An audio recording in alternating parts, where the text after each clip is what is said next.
أعوذ بالله من الشيطان الرجيم بسم الله الرحمن الرحيم الحمد لله رب العالمين الرحمن الرحيم مالك يوم الدين إياك نعبد وإياك نستعين اهدنا الصراط المستقيم صراط الذين أنعمت عليهم غير المغضوب عليهم ولا الضالين. الحمد لله رب العالمين رب اشرح لي صدري ويسر لي امري واحلل عقدة من لساني يفقهوا قولي. اللهم صل وسلم وبارك على محمد وعلى ال محمد وسلم. أما ما السلام جماعة أفراد مسلمات أن صلى على محمد وعلى تمين الله تعالى كأنك بوا شيطان تورما شيطان مي فرلكنا ولا أودي أول ما كأمي عبد الله سليمان تراوي كبوس عامرين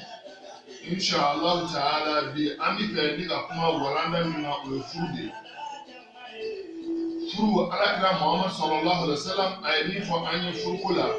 أن الله تعالى يرى ففرقا أمي فكا ولا لدي ودك بي إن شاء الله تعالى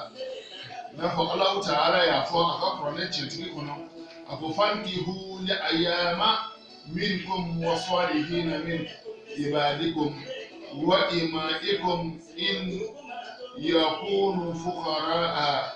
يغنيهم الله من فضله والله واسع عليم. الله تعالى كتب لي أكفان كيبو أكو أي فولك لأيام منكم دون أو يربي دومنون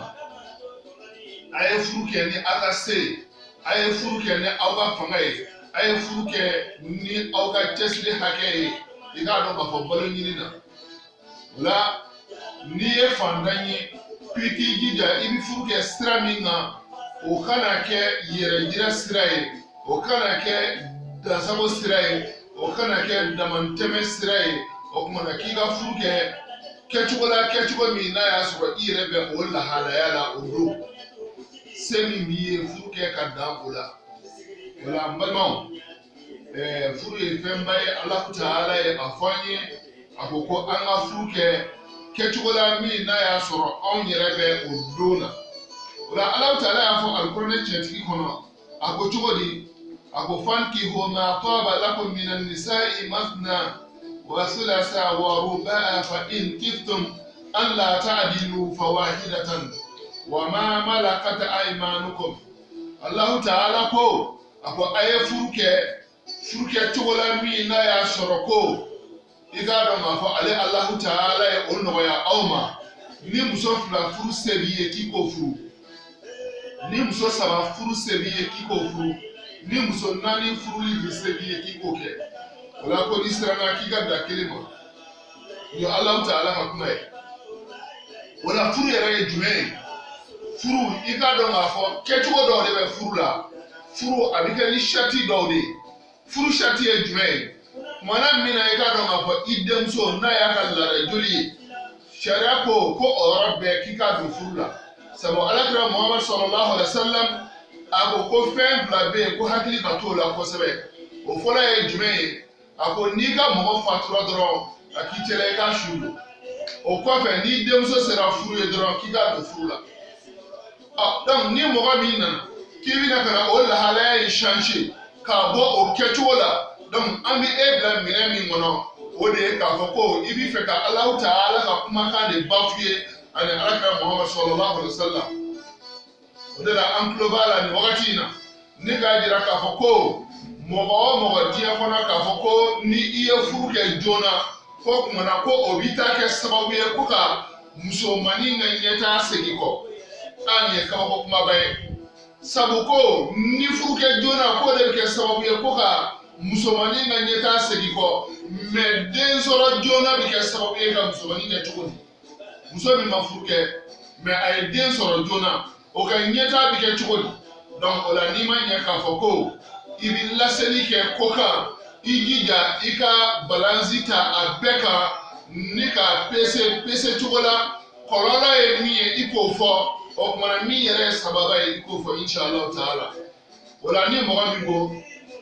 ko furuke jona ko de ke sababu e ika do ma fo ko ka mo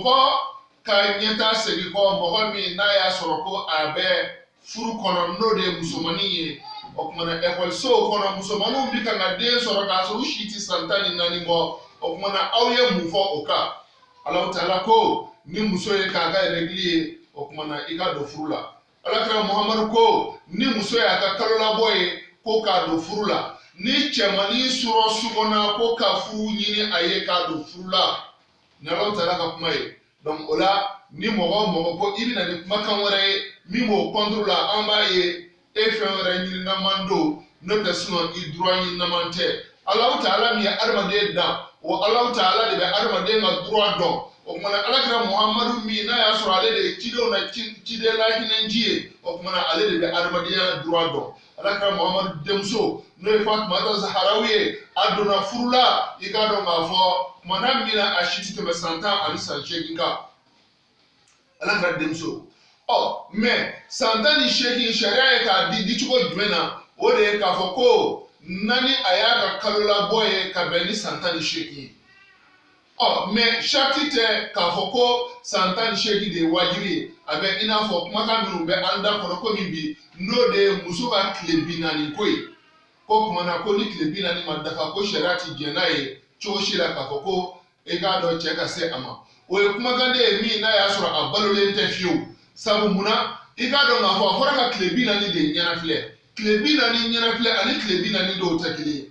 donc o kuma na san 18 de kan ka ɲɛnafilɛ npogotigi ni ka balikuya la ɔ mais ani san 18 de ye sariti ye o tɛ kelen ye o kuma na cɛmanin fana san 18 ko k'o de ɲɛnafilɛ cɛmanin na ani san 18 de ye sariti ye o tɛ kelen ye cɛ dɔw bɛ se ka balikuya k'a sɔrɔ u si ma san 18 bɔ komi musomanin dɔw bɛ balikuya san 10 ani san 3. donc wala mɔgɔ minnu bi ka k'a fɔ ko ni musomani ma san 18 sɔrɔ a kana don furu la ko parce que ko bɛ taa kɛ sababu ye ka a ka ɲɛnamaya segin kɔ o kuma na musomaninw bi den wolo min na kɛnɛma k'a sɔrɔ u si tɛ san 10 ani san 8 bɔ jumɛn fɔra o kan o kuma na a bɛ pese de k'a bila balansi la o la an bɛna dɔn k'a fɔ mɔgɔ minnu bi ka nin kumakan in taa ni ka segin kuma bɛɛ o mɔgɔ kelenw de bi ka na planning di musomaninw ma ekɔliso la o mɔgɔ kelenw de ko ko kuma na ko i ka planning ta ko a bɛ kɛ sababu ye donc mana ko ka i ka denko bali teliya la k'a sɔrɔ i bɛ kalan na donc i b'a dɔn o la k'a fɔ o ka laɲini tɛ k'a fɔ ko denmisɛnnin ka i k'a dɔn k'a fɔ droit ko ye n'i yɛlɛla internet sanfɛ i b'a sɔrɔ bi musow wolocogo bi kan ka jira internet kan ni musow kan ka wuli ka kɛlɛ kɛ o y'u kɛlɛkɛlako de ye musomanin wolocogo muso kan ka wolocogo min i k'a dɔn a bɛɛ lajɛlen de bila bɛ bi internet sanfɛ. donc ni kɛlɛkɛ ko bɛ yen o de kan ka kɛ kɛlɛkɛ ko ye sabu o ye musow ka sutura de bafuyeli ye donc o la i ka dɔn video ka surunya kama an bɛna walanda in ɲɔngiri yan i n'a fɔ Alahu Taala yɛrɛ y'a fɔ cogo min na a ko tuma na ka muso furu i ka dɔn k'a fɔ 2 ka furu 3 i ka dɔn k'a furu 4 ni o de se bɛ i ye o la ko ka muso furu muso min n'a y'a sɔrɔ i ka dɔn e ka sebaaya bi o don na o de kɔrɔ ye k'a fɔ donc ni muso 2 furuli se t'i ye fiyewu i kana muso 2 furu da muso 1 ma ɔ mais o tɛ se ka kɛ k'a fɔ ko muso 1 furu de ye sariya hakika ye muso 1 furu nana sira de kɔnɔ donc salamu alaikum wa rahmatulahi ta'ala wa barakatu an denkɛ n'aw balimakɛ de min ye Abdulahi Sulemani Tarawele ka bɔ san Medine 65 78 37 07 o y'an ka téléphone numéro ye.